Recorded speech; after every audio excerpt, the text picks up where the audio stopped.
The senator representing Kuwara South Senatorial District in the National Assembly, Rafiu Ibrahim, has said a team of senior legal experts will handle the allegation of complicity in the Offa Robbery saga leveled against the President of the Senate, Bukola Saraki, by the police.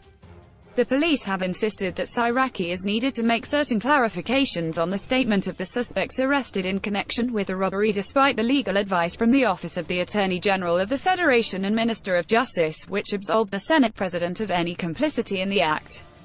But Ibrahim, who is among the 14 senators who defected from the All Progressives Congress on Tuesday, told our correspondent in a telephone interview that Saraki's lawyers, who are mainly senior advocates of Nigeria, were already brainstorming on the case. The senator's clarification appears to be an indication that the Senate President may not honor the police invitation and would rather ask his lawyers to handle the matter. His declaration came on the heels of the insistence of the Force Pro, Mishu Jimo, that Saraki still had a case to answer, notwithstanding the fact that a team of investigators grilled the Senate President last week in his office. Ibrahim said, "The Senate President has a very strong legal team of many senior advocates of Nigeria who are already working on the issue. He has a legal issue with the police and he will take the case up legally." Quote, he explained that the executive arm of government bungled a fresh strategy that was being coordinated by Saraki aimed at reconciling aggrieved federal lawmakers with the APC leadership when the police reportedly barricaded the Senate principal officers' homes in Abuja. He said, "As we were strategizing on how to convince our members to let us reconsider our stand and shelve our plans to defect, the police brought a letter by 8 p.m. on Monday, asking the Senate President to appear before them by 8 a.m. on Tuesday."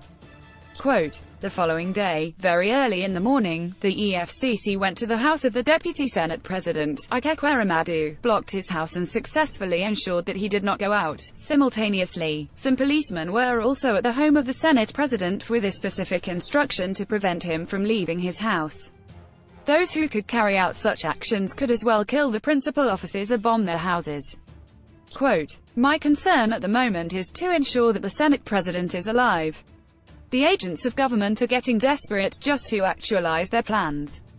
Quote, Ibrahim added, "Their plan was to ensure that the two of them were not available for plenary on Tuesday so that some senators could remove Saraki and Ekweramadu as Senate President and Deputy Senate President, respectively." Quote, "However, God, in his infinite mercies and powers, used some people to disorganize their plans by helping Saraki to preside over plenary on Tuesday. It was God, nothing else." Quote, "We adjourned abruptly on Tuesday because the federal authorities deployed armed policemen who laid siege to the residences of our presiding officers." Quote, "If they can put the SP and the DSP under house arrest, what stopped them from arresting senators on the streets of Abuja and institute frivolous litigation against them?" The senator added that members' defection on the floor of the National Assembly chambers would be in phases. Quote, credits, Punch.